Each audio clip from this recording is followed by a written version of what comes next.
cafe anyway. Mike's Daily Podcast. Tacky. What? Why? Why is that tacky? Don't call Aunt Katrine tacky. That's not nice. Mike's Daily Podcast. Welcome to Mike's Daily Podcast. This is the very first time I've ever talked into this microphone on Mike's Daily Podcast. Isn't that awesome? Awesome. It's great. It's amazing. It makes you go, wow! How did you ever believe that Mike Matthews could do this show and say we? A mess. It's a mess. It's what it is. It's Mike's Daily Podcast. Mike's Daily Podcast. It's better than that. It's a trap. It's a trap. It's terrible. That's terrible. Really terrible. It's the song called Mike's Daily Podcast. Did you like it? Yeah. Ah, good. Were you offended? But if you get offended, that's the way the cookie crumbles. No. Ha ha ha ha. That'll never happen. Listen, folks. Let me ask you a question. What happens when you're president, and let's say your fan base is mostly of the Christian persuasion, and here along comes one of the biggest well-known people in the Christian world, Pat Robertson, and he says this to you. You just don't do that, Mr. President. It isn't cool. You just don't do that. Act like a whining little kid that goes, Anarchy! I don't even know what that means, but I love it! you got to say when you lose that you've lost, instead of telling everybody all about how you won when you did not win. I guess that's what I'm trying to say. And everybody is saying that you didn't win. But, oh, where did I guess I didn't have that. I'm looking for that sound effect that it's not here. Dang it. Oh well. There I go. I have more than just sound effects for today's show. I guess we'll get to that part of the show then. And here's today's podcast picture. This is what I was looking for. I won. Okay, you didn't win. You can't win them all. You can't. Sorry. Okay, and I don't have sorry on today's show. But I do have Mike's Daily Podcast. The podcast picture. Maybe I should get to that. But so I've voted for people that have lost, and I got over it. Oh, my candidate lost? Oh, you're all sad. You play this. I don't even know what kind of instrument that was. Hurt my ear. But that's not... That's right, Basil. I apologize for that weird, bizarre noise. I went to this cool place with my lovely lady friend over the weekend. I posted a couple pictures of it. Should I post one more, Basil the Boxer? I think I should. I'm going to post one more from this place. The... what was it? Judge Roberts? No, Judge... There was a judge. And I have lost the judge's name. It will occur to me at some point, but... Yes, it's a new place that opened about a month ago, and maybe some of you are tired of it. Let's see. Oh, Judge John Sutter. There we go. Who was Judge John Sutter? Well, a long time ago, it was an old man. Hey, man, I'm 91 years old. Got that? I deserve a little respect from you, my buddy. He called me his buddy. Let's see. Judge John Sutter was, well, I guess he has a park named after him. It doesn't really say who he was in my quick little search. But John Augustus Sutter, if this is the same one, was born in 1803, died in 1880, a German-born Swiss immigrant of Mexican and American citizenship, known for establishing Sutter's Fort. Oh! No, he wasn't the judge. It was a different one. That's why they say Judge John Sutter.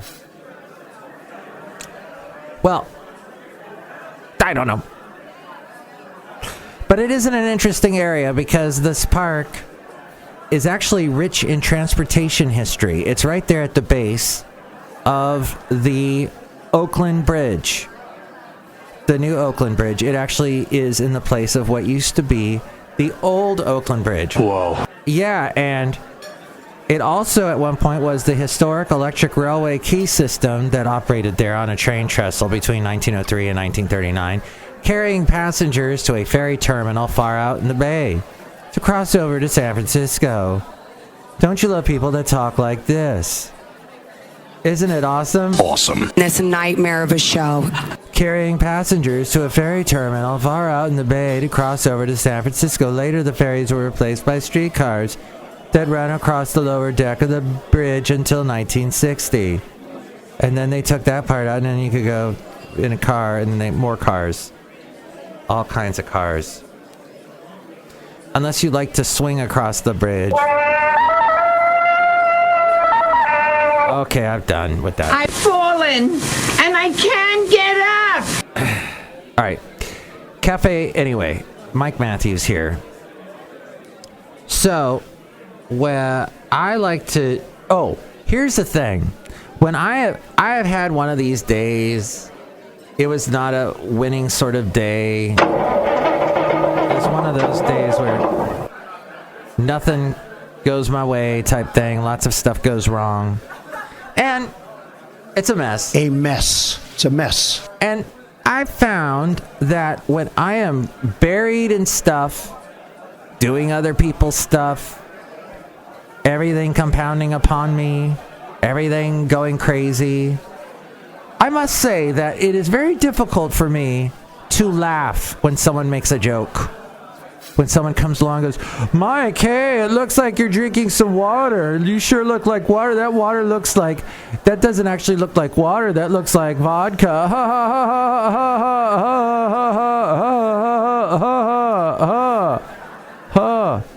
You just don't do that. Yeah. So that's the thing. I can't laugh at that. It's not funny to me. You know, I don't mind. I don't mind being laughed at. But I really enjoy laughing with you, not being laughed at. And I don't like laughing at you. So why do you like laughing at me? But if you get offended, that's the way the cookie crumbles. So that's all I have to say about that. Just don't get it. And then they wonder why I'm in a bad mood. Well, I don't really appreciate your choice of humor there. $52 million worth of missed rent so far in 2020 is what I'm hearing. Because people have I can't pay the rent. But I'm going to stay living here and I can't pay you the rent. You can't do anything to me. I can't pay the rent. That's bad. But John Cleese. Yes, it is bad, Mike. Thank you for pointing that out to us. Well, it's just, I don't know. Cafe, I don't know. I mean, I've been a landlord. I've been a tenant. And, you know, I've been the landlord that forgives the tenant. But eventually, the tenant's got to make the mortgage and got to pay for stuff. So, it's hard for everybody, I know. John Cleese from Monty Python. He did a very funny... let's see, what was it? Did I see it on a plane? No, I don't know where I saw this exactly, but he did a really funny thing where he was eulogizing. This is actually a very sad thing. His good friend Graham Chapman, who passed away, I think he was very young. And so John Cleese and all the other Monty Python members were there in the church, beautiful church. And during the service, John Cleese gets up and he says, I think, you know, a lot of people think I should get up here and I should do a nice little eulogy for my friend. Let me tell you why I'm not going to do that. And then he said that his friend Graham Chapman would be very upset with him if he did some stupid, boring, oh, we're going to miss Graham so badly, oh.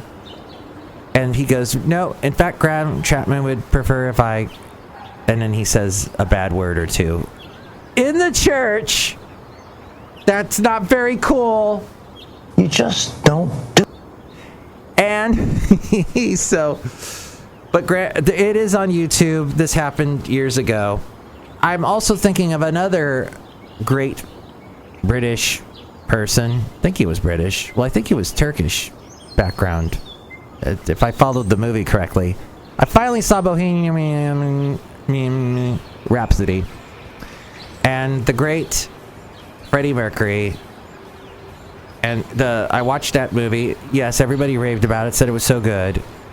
I liked it, but I am a avid fan of Queen. I love their music. And there's I don't like have every single album that they ever made. I love their albums so much.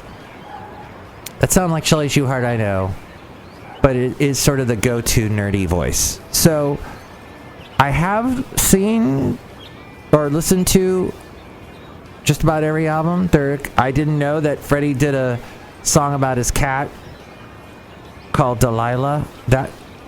When I had no clue until yesterday, my lovely lady friend told me about it.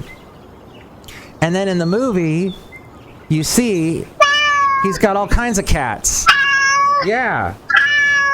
He's surrounded by cats the entire movie. So, I didn't know that. Anyway, the movie was good. Overall, the movie was great. The way they did the whole, what do you call that? Live Aid. And I remember Live Aid. I don't remember watching Queen live. I saw Led Zeppelin live.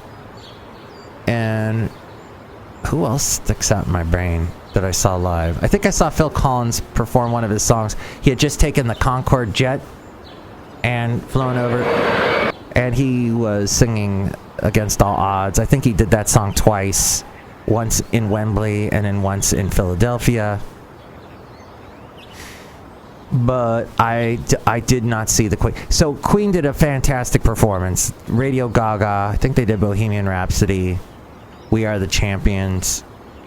I think they did The Hammer Will Fall. But the way, if you see it on YouTube, it's up on YouTube. Just that performance, what really happened, it is amazing. It's jaw-dropping. It's like the likes you will never see a rock band do again. It was so amazing. Then they recreate this in this movie. They have to CGI like crazy. I mean, an amazing job that they did to recreate that. And that was it Rami Malek? I forget his name now, but he did a great job playing Freddie. And did all the moves that Freddie did in Queen. That was impressive. But they did get a lot of the chronology is off. From what I understand, from what I heard Brian May say in a couple interviews, they didn't know. He never came out and said, I have AIDS. That scene never actually happened. Brian May said that Freddie said to them, actually, it wasn't until they were making the Innuendo album. He said to them, hey, I got this thing. I think you know what it is, but I don't want to talk about it. That's wasted time. And that actually was mentioned in the movie. That's true. He said, let's not waste time on crying and all that. Let's get this album done. And they made a fantastic album, Innuendo. And also, according to Brian May, Freddie was very tired and, weak, but he still he'd take a shot of whiskey or something and he'd go, let's do this. Let's belt this out.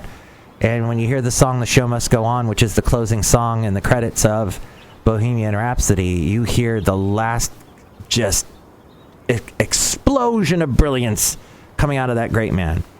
So it's a great movie altogether. The guy that played Brian May in the movie just did a fantastic job. I mean, just really, he sounds like him and looks like him. How much more can you do as an actor? Yet he was doing his own thing. And all right, enough about that. That movie's old. You probably don't even care about it anymore. I think it's 2 years old at this point. But I enjoyed watching it. All right, so let's go. That just was on my mind, and thank you for listening to my rantings here today. at Cafe Anyway. And we're somewhere outside a Cafe Anyway, the last place on earth located somewhere in Podcastro Valleymont. I've had a crazy day. I got to wrap this up. So let's say hi to some people, the Cafe Anyway characters. Hello, Mike Matthews. It's Chely Shoehart, the shop supervisor. That nerd guy that you did earlier didn't sound anything like me. No, he didn't. He sounded nothing like you. You are correct. Look who else is here. Hello, Mike. This is Floyd the Floorman. And this is John Deere, the engineer, Mike. There's been a lot of sound effects in your podcast today. Yeah. Are you joking with me? I've had a stressful day. I don't have time to joke. Sorry, Mike. Jeez, I'll back off, okay? All right. Just back off. Back off, man. Back off. Tacky. Hey. So I understand the Republican thinking. And I love you, Republicans. I love you. I just don't like it when you get all wacky, conspiratorial. Oh gosh, Bigfoot just drove by me in an Uber and I just saw the Tooth Fairy, and you get all crazy with your conspiracy theories. I can't stand that. Now, I know some Democrats get on that bandwagon now and then. America elected Donald Trump. And yeah, the Russians helped. Did the Russians really help? Well, I guess they did a little bit. They did the kind of the thing where they manipulated it. Well, there's a whole movie about that's on the Netflix where there was ways they could manipulate the election, and they wanted Trump to win because they didn't like Hillary. They liked Trump for some weird reason. I say it's better to get along with Russia than not. Hey, I agree with that. I agree with getting along with everyone, but you got to take a stand. And you can't just say... And then he also said the fire and fury thing. And I don't know... Here he is. They will be met with fire, fury, and frankly power, the likes of which this world has never seen before. That's how you gotta talk tough sometimes. And I got that, and that made sense to me as well. But after this election, I'm sure he's saying... What was that all about? And I think... you might be saying that about this podcast. Next show, it'll be the wonderful Benita, the Disgruntled Fiddle Player, and the Brewmaster. Tell me what you think. 336mm daily. 3 + 3 = 6. MM as in Mike Matthews. Daily as in what this podcast tries to be. And I hope tomorrow will try to be a better day for you and for me. Good luck. And that was episode 2157. 2157. 215. Zeben. Mike's Daily Podcast is written and produced and performed by Mike Matthews. His podcast is super easy to find. Download or listen to his show and read his blog at mikesdailypodcast.com. Email Mike now at mikesdailypodcast@gmail.com. See you tomorrow. Bye!